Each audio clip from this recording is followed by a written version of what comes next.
All my life, been grinding all my life. Sacrifice, hustle paid the price. Want a slice, got to roll the dice. That's why all my life, I've been grinding all my life. Yeah. All my life, been grinding all my life. Darren and Sterling right here on ESPN Kansas City, 1510 AM, 94.5 FM, 1510.com, and Facebook Live. I am Sterling Holmes live in studio. Darren Smith is still doing this from home. I'm very jealous of that. I am extremely jealous that you're able to do this from home right now. First of all, if you have the technology and the whereabouts where you can, run the show from the house, you too could be just as lucky.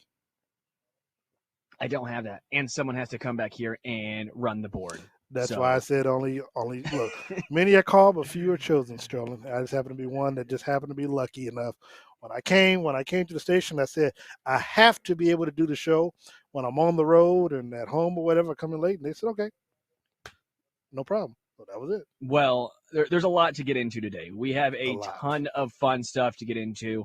The first thing I want to get into is the Andrew Benintendi Royals trade. This is massive. We haven't seen the Royals make a trade like this, like of this magnitude, in a while, especially bringing in someone who's already established instead of trading away for prospects. This, to me, says the Royals are ready to win in the next couple of years, and they're tired of waiting.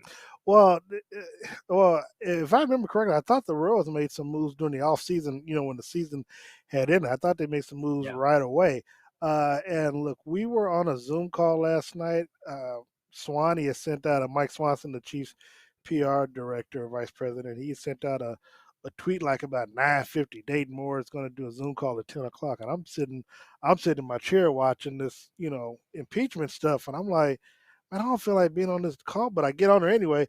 And it was a long call. I mean, I logged off after like 20 minutes because he was still going strong, talking, answering questions, and I was just tired. And so, but he addressed a lot of issues. And one of the questions that was asked was, whether or not, because of the new owner, Mr. Sherman, did he feel pressure? Was this like a push to try to, kind of like win now type thing? And he said that, for an organization that has been to the playoffs, I believe 3 years, and obviously made it to the World Series twice and winning one. I mean, he's they are under. He's not under any pressure or anything like that, but but to your point, Sterling, they don't want to have to wait or feel like they have to wait like 3, 4, 5 years or whatever to make that playoff push. And obviously, when you got somebody that's got deep pockets that's willing to go out there and make the necessary moves to make, to make these trades and to make things happen.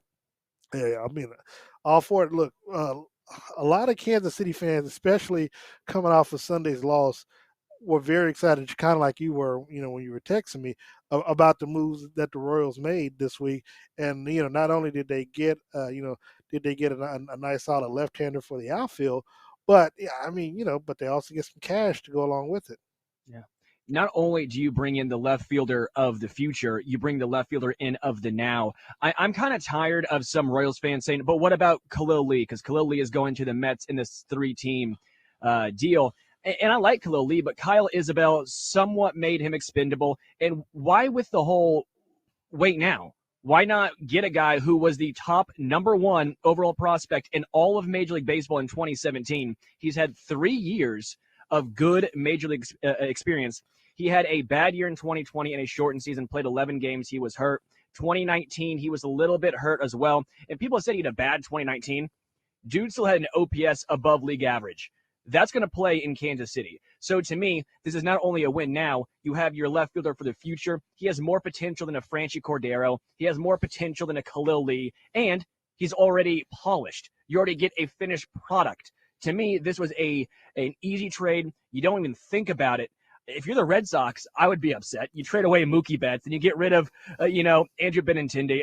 The Red Sox are somehow acting like a small market team while the Royals are out here bringing in Carlos Santana, getting Andrew Benintendi, bringing back Greg Holland, seeing what Wade Davis has. You bring in Mike Minor. I mean, I love this new Royals start to the Sherman era because this is fantastic.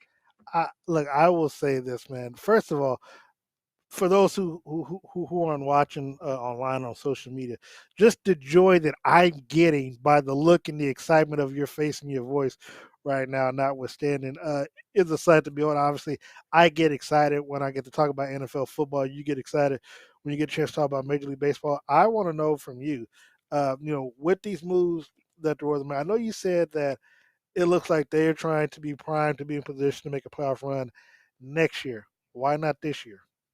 So for me, this is where I'm standing at is I think this makes them better currently. I still think that the Minnesota Twins and I still think that the Chicago White Sox currently this year have more talent. The AL Central is really turning it around. Yeah. They went from having Detroit, White Sox, Royals be bad. Well, the Indians traded away a lot of guys. They traded away all those great pitchers they had. They just traded away Francisco Lindor.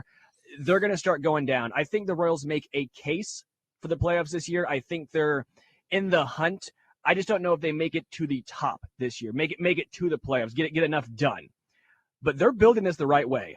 If Nicky Lopez can turn it around, if Michael A. Taylor, if he can do something and give the Royals some hope that he is your center fielder for the future, because to me that's your biggest still issue is that 8 and 9 spot with Taylor and Nicky Lopez. That's still a spot you need to work on. But you probably have the best hitting catcher in the majors with Salvador Perez. Yeah, no, I'm sorry.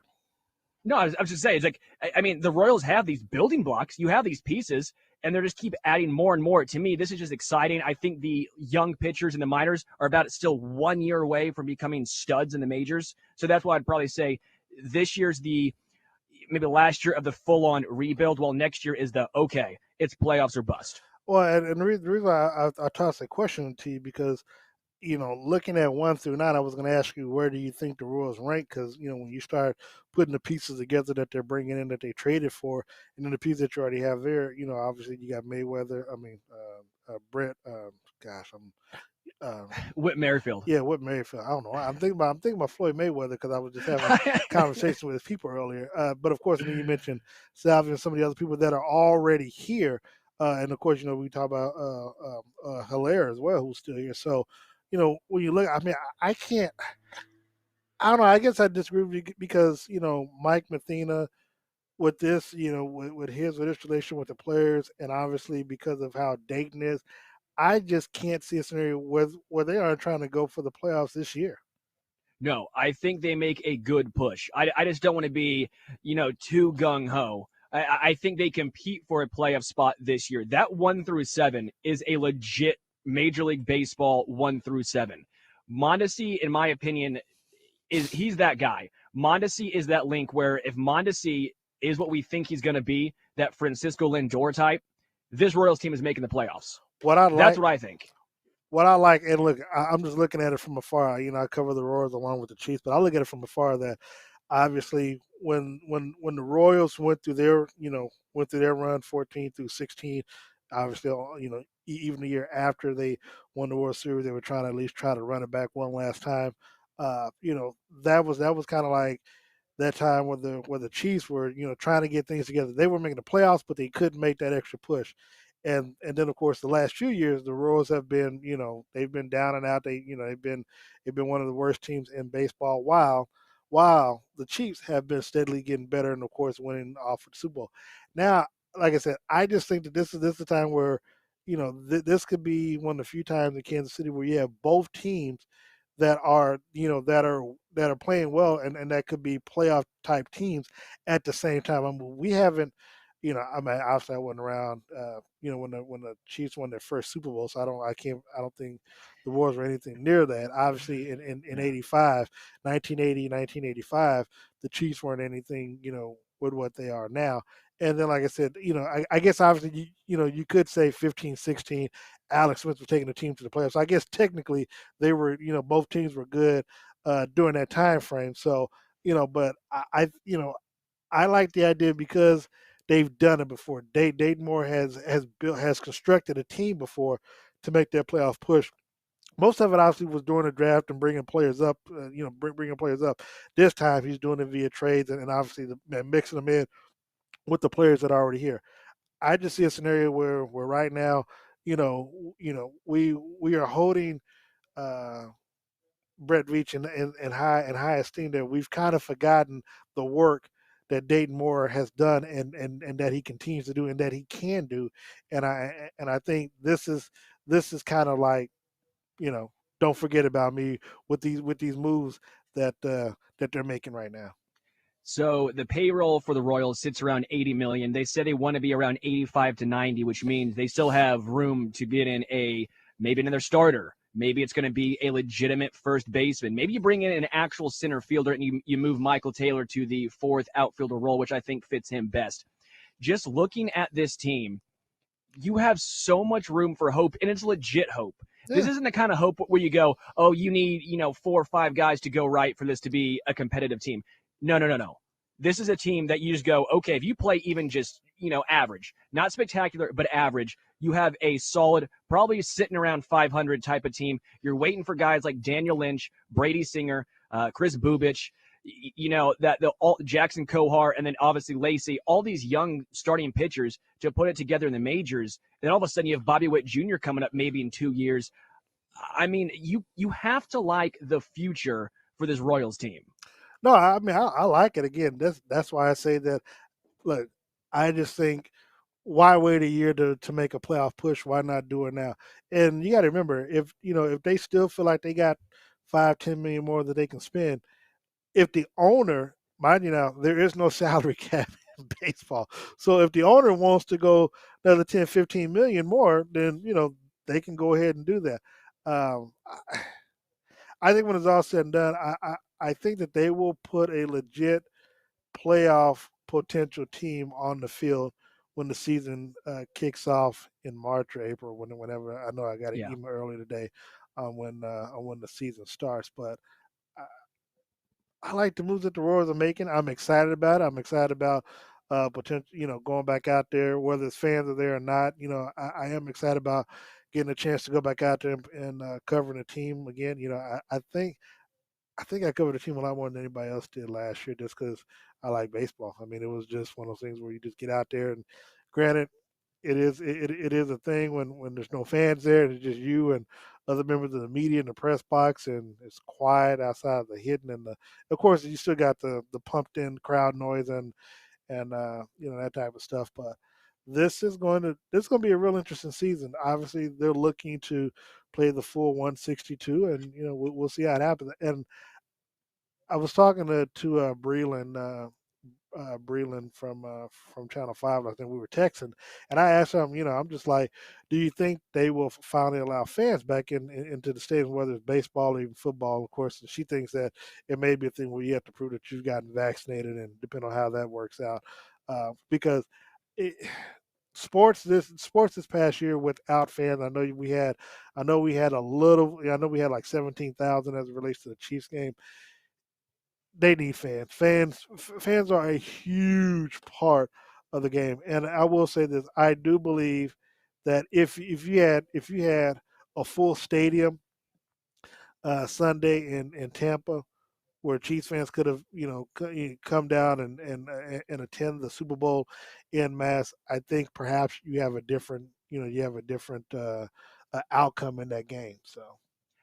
I'll just say this. How good is a hot summer day? You're sitting by the fountains. You have an ice cold beer. You have some peanuts, some sunflower seeds.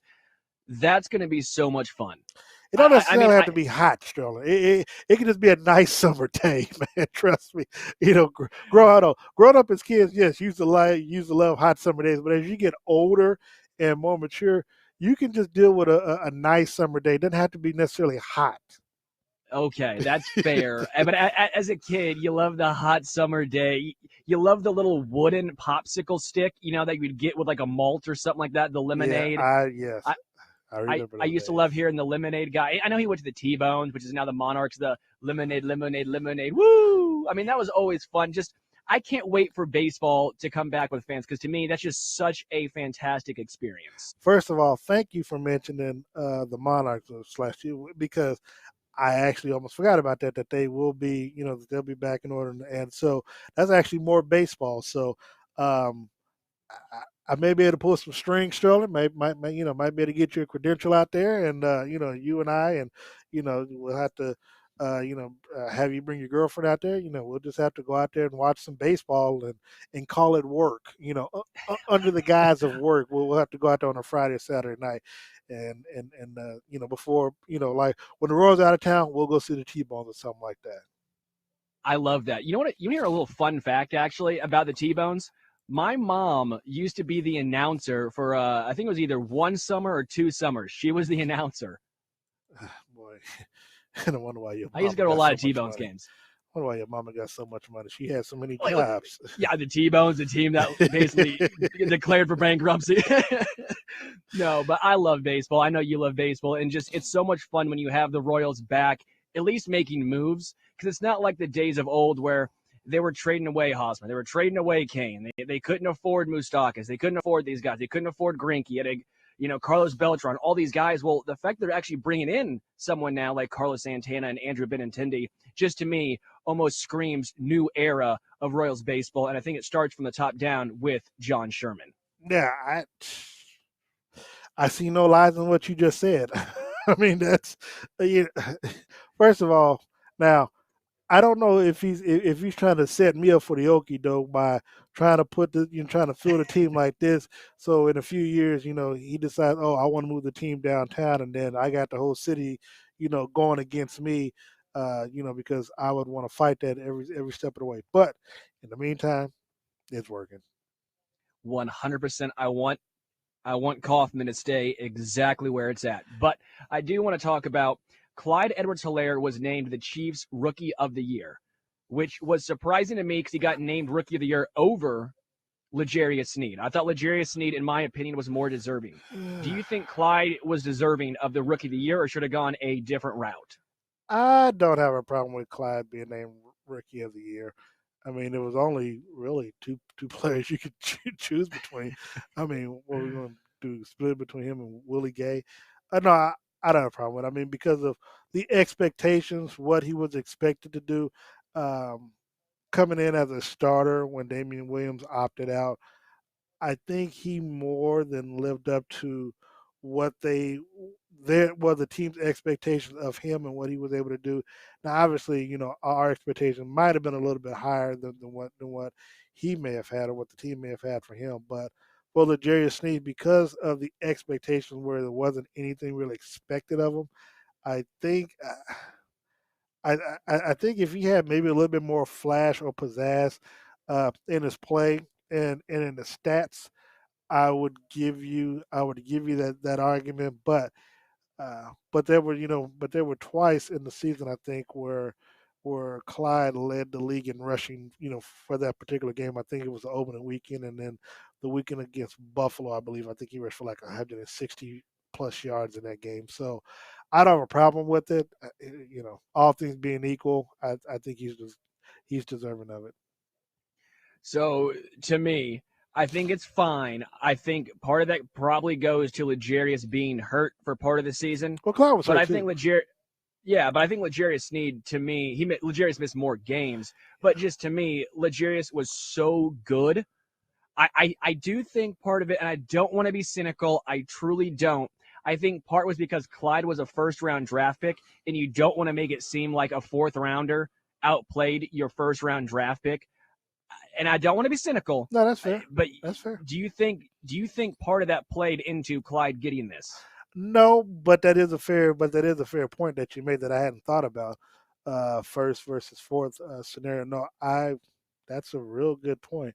No, I just think again, I just think the expectations, what was expected of him. You got to remember, we actually saw in the games that he missed how important he was to the offense and to the running game. Now, again, I had issues with, of course, with you trying to run him on, 3rd and 1 or something like that, trying to get the first down because he's just not built like that, to take that kind of punishment. But you could tell a night and day difference from when he was in the ball game or when he started or when he played than when he wasn't. And so, as much as I did like the signing of Le'Veon Bell, he did not live up to at least my expectations and maybe the teams and the city's expectations. because when Clyde went down one day, Le'Veon, I think, had started one game, had a chance to start the other, and did not put out the performance that you would think someone of his ilk would have had. So for that, yeah, Clyde deserved Rookie of the Year. So I know we talked about this before the show today, and it was Britt Reed. Um, he was, I guess, not re-signed by the Kansas City Chiefs.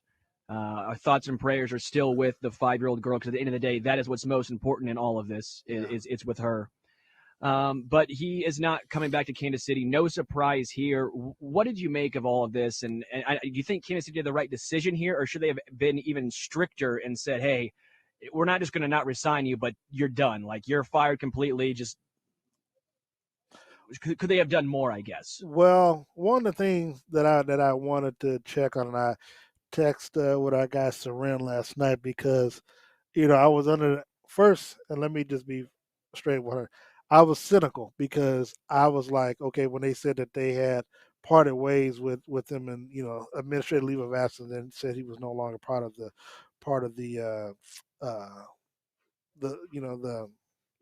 administration or whatever. And I was like, well, that's rather convenient. And so I had to text him because a part of me was thinking, are these assistant coaches under 1 year deals, or are they under multi-year contracts? Because I know like the coordinators are, but then it had me thinking about um, McCullough, who ended up leaving the Chiefs to go back to Indiana University to be the running backs coach up there. And so, and like I said, the reason why I said it is because I was thinking like, well, it's rather convenient that now, you put him on administrative leave Friday or whenever you did, and now you're saying he's no longer part of the organization. Well, I mean, duh. I mean, it's not like you would keep him on. Um, but to be quite honest, I would not have brought him on to begin with. Well, let me take it back. I'd have a problem with Henry bringing him on if he's coached underneath him back in Philadelphia. But when they pretty much got rid of everybody after Bob Sutton had left, and they got rid of everybody, and they kind of pushed Emmett Thomas out of there as well, Chiefs Hall of Famer, NFL Hall of Famer. He was the only one that they kept on staff, was Britt Reed. Now they kept him on staff because he's the coach's son.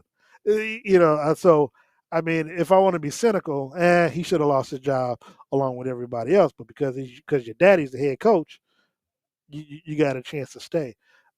Knowing his background, knowing his history, obviously, we had someone on the A10 side that lost their job last year. Kind of discussing that, but also discussing Andy's other son. And so I personally thought he should have been gone when the other coaches got fired after Steve Spagnuolo came in. But Steve, of course, kept Andy's son, and so you knew that this could one day happen. Now, what we will find out as the investigation, as things unfold.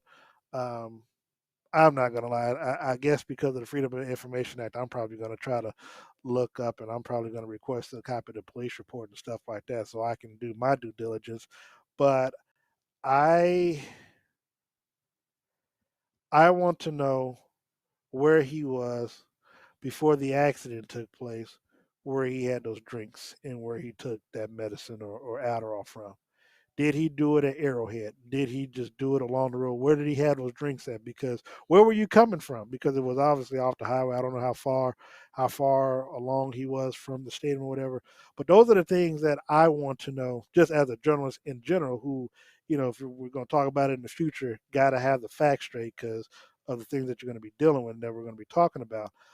So those are questions that I need that I want to have answered, that I need to have answered, so I can have my ducks in a row if I decide to go hard in the paint on this scenario. Because depending on where those what those answers come back as, could the Chiefs be held liable for it? And that's something that we can't shy away from, because at the end of the day, you knew, because of his history, because of his background, you had him on the payroll. You know, you may or may not find yourself liable for it. To me, and I was with you with the point of when they did the whole defensive overhaul, that to me would have made sense.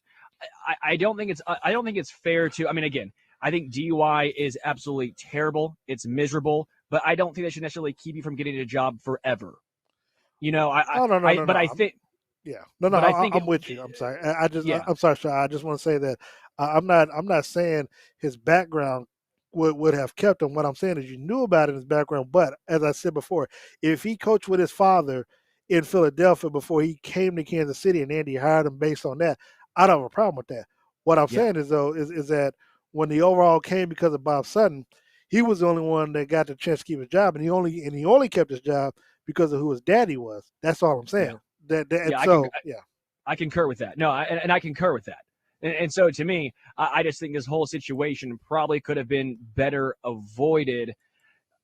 Just to me in general, I find it so hard when these guys are, they're well known, they have the money to and the means to Uber, Lyft, call a friend. I mean, and I don't want to bag on, say, like Danny Duffy, but even the Danny Duffy thing, that to me always rubs me the wrong way, because it's like I'm all for second chances, but this is one of those things where it's like you have the means to.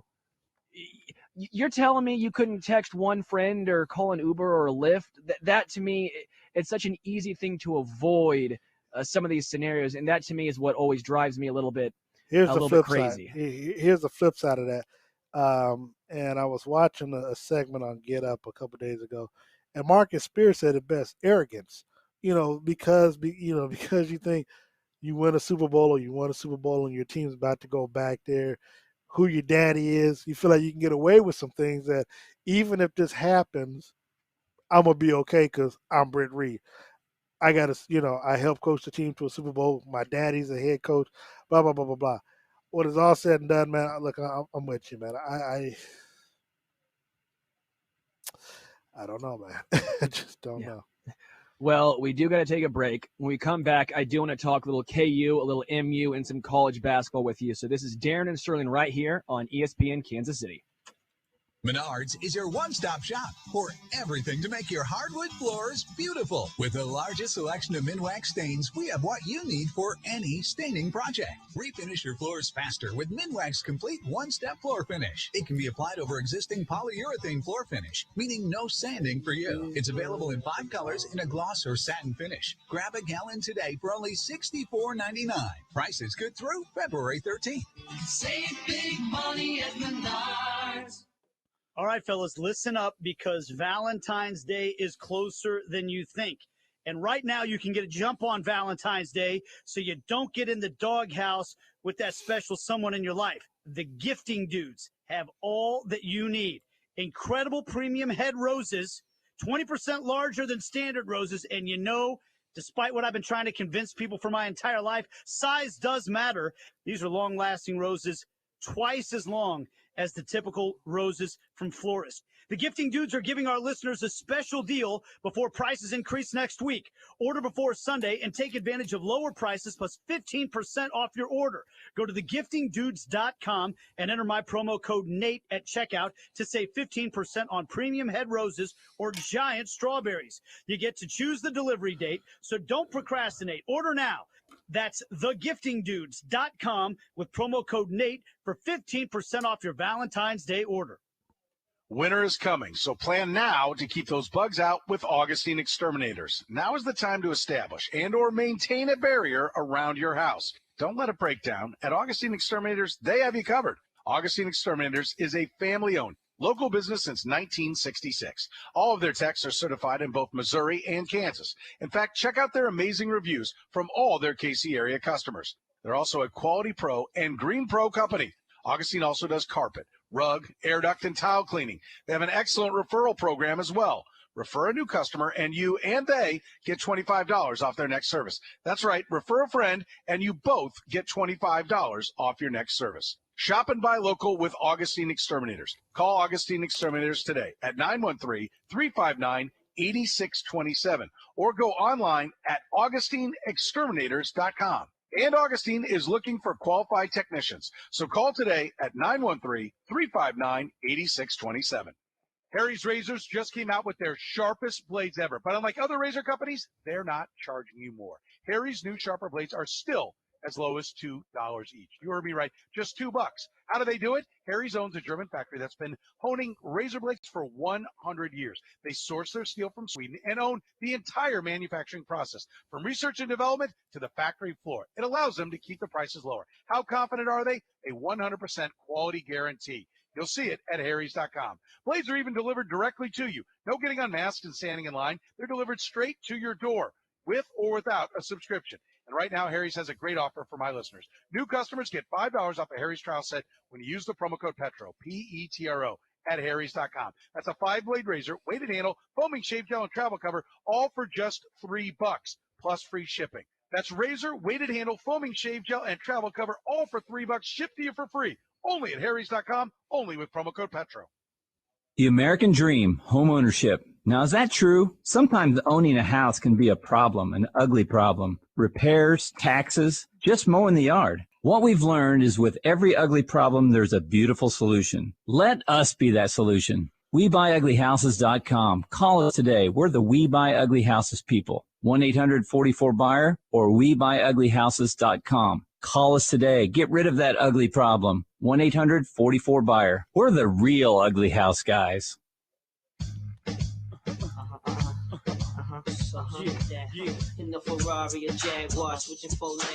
Welcome back to Darren and Sterling right here on ESPN Kansas City, 1510 AM, 94.5 FM, 1510.com, and Facebook Live.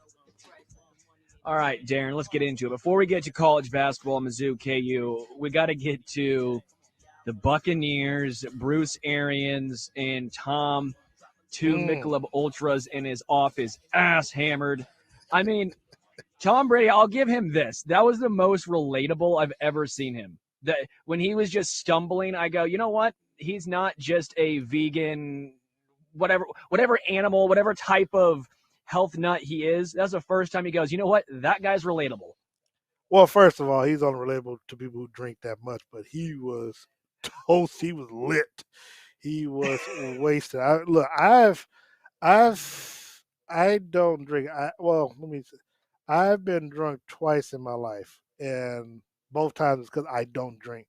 But both times I found myself in a scenario where, I don't want to say peer pressure, but I let it get the better of me. One time, my younger brother turned 25. I was 27. He was like, "Man, I want you to get drunk." I'm like, "Dude, nah." And next thing I know, I was taking hits of Hennessy. I was taking some Hen Dog to the head. Like, it was just like, and I almost drove back to Jeff City, drunk. And I'm glad my mom was like, "No, you ain't doing that. You taking him behind the bed." Other time was I was working at Lincoln University, and frat brother of mine, we were headed down to Jackson, Mississippi, his hometown. I was covering a black college football classic or whatever down there, and had a couple of credentials for us to go. And his dad used to be a blues singer. Now, if you know anything about blues singing, you know they like to drink.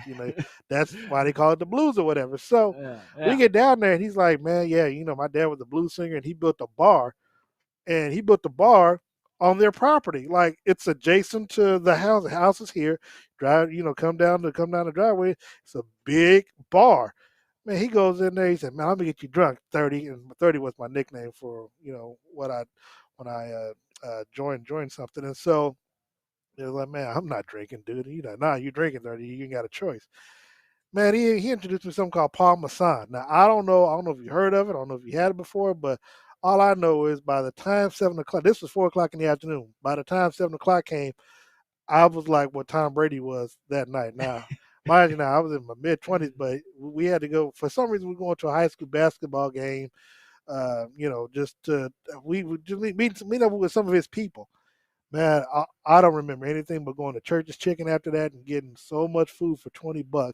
Waking up the next morning thinking that I had overslept not only the classic but the weekend, and thinking it's Sunday. Now, this was a Friday, and I'm thinking it's Sunday, that it's time for me to get up. And man, you talk about a brother who was freaked out. So I say all that to say that that's how drunk Tom Brady was yesterday, and I can relate to that, but I don't ever want to relate to that ever again. I mean, Tom Brady just he just has that persona where he has 2 beers and he's out. That's just what he looks like. He looks like the type of dude who gets 2 Mick Ultras or 2 Trulies or White Claws, and dude struggles to stand. The only thing I say that was very funny, and I have to give him credit, him throwing the Lombardi trophy from boat to boat. I'm not going to lie, that was funny. Yeah, he ain't throwing this one. Hey, now it's funny. Now I haven't seen footage of it. I've heard about it. I think it was Cameron. I think it was Britt that caught it. But of course, there were reports that obviously if he didn't catch it, he'd have got messed up because that was a real Super Bowl trophy, not a replica or anything. So if you catch it and it hits you, you messed up. Or if it would have went in the water, it could have gone 80 feet down. And everybody's like, well, if anybody would have gone after it, would have been Rob Gronkowski. So going back to your point about Brady, look, seeing him with his hair down like that, it's cool. But also, you get a chance to see their relationship between he and Gronk. That's legit, man. I mean, they just had a great time. And then of course, Brady's like me, the ultimate flexer. He comes in $2-3 million yacht, just police escort. Like, dude, come on, man. But I like that. I can't front. I'd be flexing if I was Tom Brady too, especially after winning the Super Bowl. And to your point about Bruce Arians, look, man, a lot of people are mad about what he did, what he said, but I'm like, how? Because one, if the Chiefs would have been upset about it, then you should have done something about it Sunday night, so they can't have that conversation. So Bruce Arians can't talk about running it back or whatever and calling it BS. Second, nobody, I guess maybe except for me and maybe a couple others, really got on the Chiefs when they were talking about all this dynasty talk, winning 5-7 championships and stuff like that. I don't have a problem with the running back thing because, yeah, obviously, it's not a bad idea to try to run it back and win back-to-back titles. But when you talk about 5-7 or whatever, that's also kind of slapping everybody else in around in the league because you're just assuming they're going to lay down and just let you win 5 or 6 or 7 titles, and it just don't work out like that. Yeah, with Bruce Arians, well, I think it's a little, I don't want to say soft or a little kicking someone while they're down. At the same time, you get the right to do that when you win. Problem with it. When you, I mean, would you have any problem if Andy Reid said something like that when the Chiefs won? We'd probably all be pretty stoked about it. Or if Travis Kelce said something, we'd think it's funny. We'd think he's joking around, having a good time. To be honest with you, this gives the Chiefs that bulletin board material, and honestly, this should make the Chiefs want to kick the Bucs next time they play them. I mean, I want a matchup. I want a rematch next year in the Super Bowl. I want Chiefs Bucs, and I want the Chiefs to do what the Bucs did to them. And that's what makes, I think, football and just sports in general so fun are these rivalries. It almost makes it more fun when you have this trash talk, when you have this actual, I don't want to say hatred, but this disdain or dislike for someone when they're talking trash like this. You want to get them back. But I guess my thing is, technically, Tampa Bay, I guess, again, they punched the Chiefs in the mouth because you remember the Chiefs went down there, Tyreek Hill backflipped into the end zone or whatever, throwing up the deuce and stuff like that. Well, that's what Tampa Bay did to them the second time around when they met up against them in the Super Bowl. So, again, I don't have a problem. Look, you know me, I'm King Petty. I'm Team Petty. So, look, the more petty, the better. So, what they did, what they said is fine. But here's the thing. It's not going to matter about what the Chiefs want to do because the Chiefs are no longer the hunted. They're the hunter, but they're just like every other 31 teams in the league now going after Tampa Bay. So, mind you now, heavy is the head that wears the crown. The Chiefs had that crown last year. They made it all the way back to the dance, but they got overconfident. They had a chance to run it back. They had a chance to complete the task. They didn't. Tampa Bay, their thing is they're not talking about running back. They just want to go for 2. Now, it's the same thing. It's just synonym or whatever on or play on words. But, again, kind of like Kansas City. Kansas City had all the pieces in place to get right back to where they were. Technically, Tampa Bay could have all their pieces back. Obviously, Shaq Barrett wants to get paid. But, look, Tom Brady's been in a situation. Tom Brady will probably sign a contract extension, take less money or take more money up front so they have a chance to get, to re-sign Shaq Barrett and a few others. But again, the Chiefs can be, well, I don't want to say the Chiefs. I'd say more of the fans, because a lot of fans were taken aback by his comments. I'm like, get over it. I mean, because again, when Travis Kelce and all of them at the parade were doing all this shouting and doing all this stuff, and Patrick, dancing there. I mean, hey, we were all for it. So I mean, look, if you don't want to hear that, then don't go and kick 3 field goals in the Super Bowl and not get in the end zone. Don't drop passes. Don't line up off sides. You know what I'm saying? Don't get flagrant penalties. Catch the damn ball from when Patrick throws it to you. So I mean, that to me is the best way to shut somebody up, is to do your job, which they didn't do. I'm with you 100%. The only thing I'll say, I may differ a little bit. I think both the Chiefs and the Bucks are the hunted now. I think everyone still thinks the Chiefs are this. I think people would be lying to themselves if they don't think the Chiefs are still 1A and 1B with Tampa Bay. Well, I mean, they are. Well, they're still the odds-on favorite in Vegas to go back and win, which is fine. I mean, and that's good as well. They probably should be. But remember what I told you yesterday. A lot of things factor into you getting back there, and the Chiefs got back there based off of talent, but they didn't win it because what happened? They had a lot of injuries that they could not overcome when it was all said and done. As I said before, this offseason, all I'm thinking about is left tackle, right tackle, free agency, trades, drafts, what have you. Patrick might want more weapons. That's fine. We can. We'll probably get him some, obviously. At a cheaper rate, but left tackle, right tackle. That's only thing I care about is getting tackles that can protect and that can help run the football. And as much as you hate the running game, Sterling, you saw firsthand. I've been telling you all season how important that running game is, and that running game would have helped save Patrick a lot Sunday if they would have had the tackles and been able to kind of control the line of scrimmage some. So now that I know, I don't have to speak for you, but I know I'm kind of bringing you back in the fold with this running game. That's what the Chiefs going to have to do next year. They're going to have to be a lot more balanced than what they were before. I'm not saying it's 50-50. I'm not. They're not going to have a Kareem Hunt. If they had a Kareem Hunt, I would have look.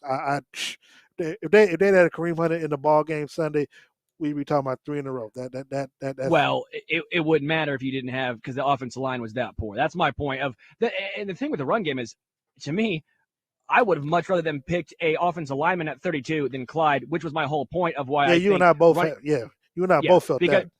Because I think running backs are so dependent on their line. That's why, to me, I would have much rather had a offensive lineman drafted at 32 rather than Clyde. But that's neither here nor there. The past is the past, and we have to move on. One thing I do want to touch on, because now that the Chiefs season's over, and we're going to be talking about them ad nauseum throughout this offseason, trying to see what they do, all their steps. I do want to talk a little college basketball. We haven't talked about it a lot since we haven't had much time. KU basketball is where we're going to start. KU dropped out of the top 25 for the first time in what seems like, 15 years. What is up with Kansas? Because I said to start this year, I go, KU fans, calm down. This happens to you almost every year. You start off with 1 or 2 bad losses, and then you guys freak out, and then they always seemingly end up as a 2 or a 3 seed in the tournament. This year feels different. It is different. What is up with Kansas? They just don't have the talent, man. I mean, it's and I don't know how much of that had to do with COVID. I think if the season would have played out last year, and they hadn't canceled the tournament, I think Kansas, at least would have made the Final Four, if not win it all. I think it would have been between them and Gonzaga or even Baylor. So I think KU would have been in that top 4. But man, I mean, dude, they just don't have a whole lot of talent. David McCormick and look, to me, everybody that's big and built like Debo, that they don't play like a Debo, and he's someone that seriously. I mean, he had 23 points in his last game against Oklahoma State, but there's no true leader on that team. Now Marcus Garrett was Defensive Player of the Year, I think, last year in college basketball, but they don't have generally the point guard is your floor general, and he's the one that that that can make things happen and lead the way. But I just don't see that with Kansas. I mean, Abaji is just he's not scoring. He's not showing that quote unquote NBA game that you would expect him to play with this year. I mean, that was a big thing that he was going to come out and showcase why he should be a lottery pick or at least a first round draft pick. I don't think he's done that. Christian Braun, I don't. Yeah, I haven't been as thoroughly as impressive as I thought I would be. And like I said, Wilson, the freshman, look, I mean, he's a freshman, so I'm gonna just, I'm not gonna put too much burden on him just yet. But the fact that, Kansas 13-7, man, it's just not. I mean, and look, some of that falls on coaching too. I mean, look, we praised Bill Self when he, when he turned water into wine, and this time, wine is just wine, and it's not, it's nothing fancy about this year's team. Yeah, Jalen Wilson to me started off so strong, and I think we all really thought that he was going to be the guy carrying KU offensively this year. He's kind of taken a step back. Ochai hasn't been quite as effective as I thought he was going to be, and to me, Garrett, I thought Garrett was going to really turn it on offensively this year because his defense is so good. I go, if he can get any sort of offensive game, he could make it to the NBA. Yeah. Because the NBA, they need some 3-and-D guys, and I thought he had the potential to do it. And that's why I thought Kansas was going to be okay. I go, he's going to carry KU because he knows if he has a great season, this is an NBA pick. And I just haven't seen it. And I'm with you on Bill Self. I thought he was going to be able to turn it around this year because I still think there's some decent talent on this team. It's not like there's no one there. It's not like this is Iowa State. You have way more talent than K-State. You're still Kansas.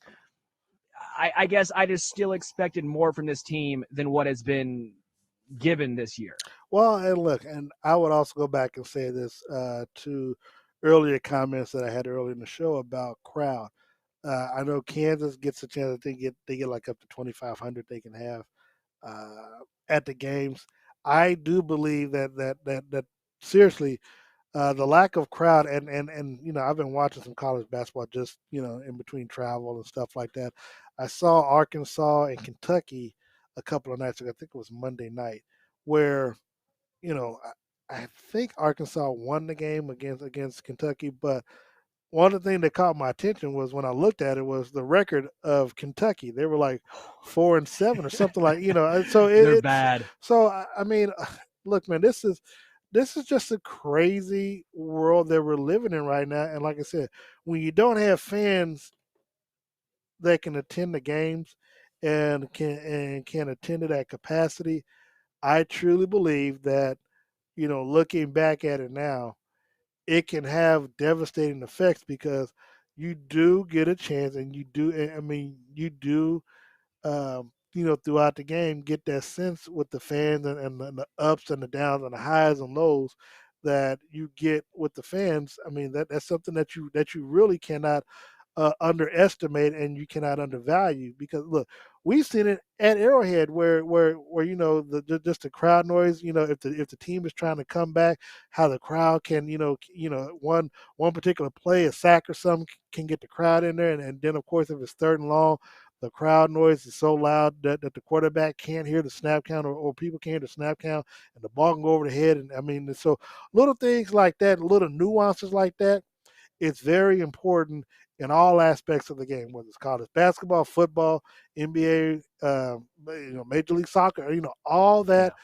All that is just a small part of a cog in the wheel. And to be quite honest, I think that is something that is also lacking, not only just for KU, but just sports in general, is the fact that fans cannot be there 100% because of that very reason.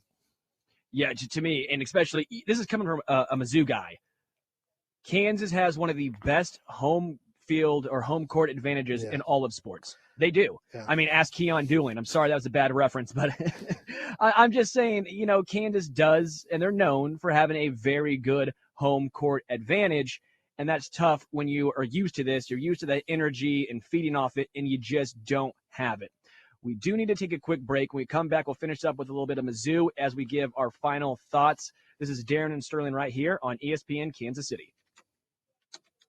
Are you looking for unique sporty clothing and merchandise that makes you stand out from the crowd?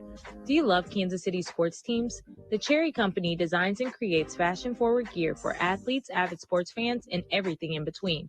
Check out our famous Casey Mahomes denim jacket at cherrysportsgear.com or find it in stores in the Made in KC, Lee Summit, or Plaza location. Sport styles, sport local, sport Cherry. Want a 20% off discount? Mention 810 Sports in store or use code 810 online. Stay on top and visit cherrysportsgear.com today. Honey, what should we do for dinner tonight? I don't know. What do you want to do? I want to support somewhere local. Have you heard? Heard what? Red Door Wood-Fired Grill has $5 classic burgers on Monday, and my buddy from work told me on Thursday they have the best jalapeno marinated fried chicken in all of Kansas City. Get in. Whether it be a juicy burger or chicken fried to perfection, there's something for everyone at Kansas City's favorite little upscale neighborhood joint, Red Door Wood-Fired Grill. What are you waiting for, KC? Get in here. Another reading from the Golden Oak Lending Book of Mortgage Lingo. What is a cash out refinance? It's doing a cannonball from your porch. Watch out! That new car smell. A new college graduate in the family. With a BA in business and a minor in medieval Renaissance poetry. Reading the words, paid in full. Did it! At Golden Oak Lending, we speak mortgage and love translating it for our customers. Right now, rates are at a low 2.5%. Call 913-890-GOLD or visit us online at goldenoaklending.com and talk with an experienced local loan officer who will guide you every step of the way. NMLS 114937, 2.5% fixed, 2.655% APR on conventional 15-year mortgage with 30% equity and approved credit. JLB Corporation, 8595 College Boulevard, Overland Park, Kansas. Rock your home with new tops from Kansas City's best countertop fabricator, Rock Tops. They custom fabricate and install stone surfaces that will make you fall in love with your home. Making homes look incredible is Rock Tops' thing. Being nice just comes naturally. Rock Tops offers carry-out samples and virtual or in-home appointments. Call 913-782-0802 or go to rocktopskc.com. Mention 810 Rocks to receive 10% off right now. In these trying times, Kansas City Credit Union knows how important cash flow is in your household. With rates near all-time lows, now's the time to take action. Free up some cash by lowering your monthly car loan payment when you refinance your auto loan with Kansas City Credit Union. And as a bonus, Kansas City Credit Union will delay your payments for 90 days. Visit kansascitycreditunion.com/810sports for more information. Kansas City Credit Union, your path to financial freedom.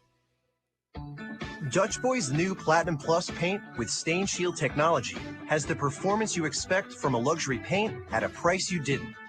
Platinum Plus is up to 50% more washable and stain resistant than a leading premium paint in satin sheen. Superiority ranges from 24 to 50% depending on sheen selected. Platinum Plus keeps your walls looking new longer. Menards and Dutch Boy paint have you covered. Go ahead, live your life.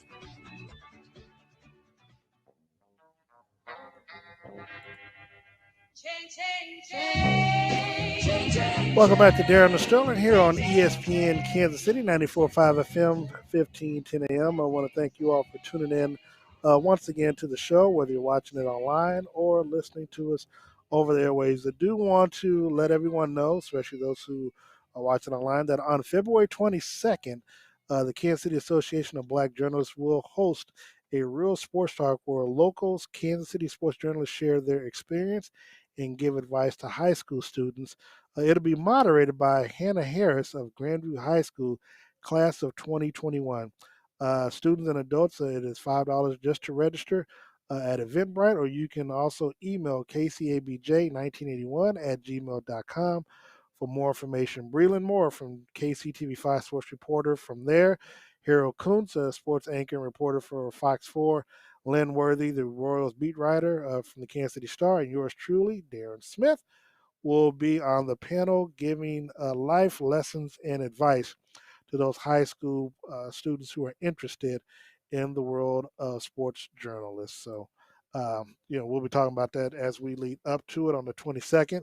But Sterling, your MU Tigers, what happened to them last night? They did not show up. Somehow, when Mizzou plays Mississippi, they turn into Kansas this year, which that joke only works this season. I don't know. They got beat. They got beat by Ole Miss. They got beat by Mississippi State. They just didn't show up when Xavier Pinson struggles. This Mizzou team struggles. Xavier Pinson didn't look good. Jeremiah Tillman didn't look good. Drew Smith was the only one who really made any difference in this game. Mark Smith was missing open threes. I think they're going to bounce back. I don't think Mizzou is a top 10 team. And this is coming from a diehard Mizzou guy. I would love to think they are. I don't think they are, just based on their offensive limitations. This was a bad game. And when they get down, they can't shoot their way back into games, so they struggle. I'm still happy with what Mizzou has done this year. I still think they're a top 25 team, and I still think they win a game or two come March Madness. Yeah, I mean, obviously losing by 21 is never a good showing, and of course, don't know how that's going to have an effect. Of course, they turn around and they play the University of Arkansas, the Razorbacks, on Saturday at 3 o'clock.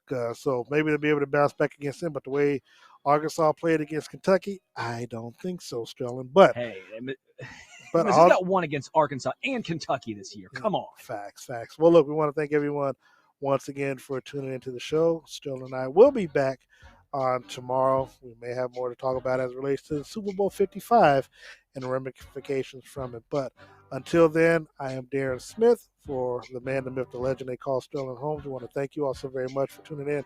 Make sure you social distance, wear your mask, and go get your vaccination shots. So until tomorrow, we are out of here.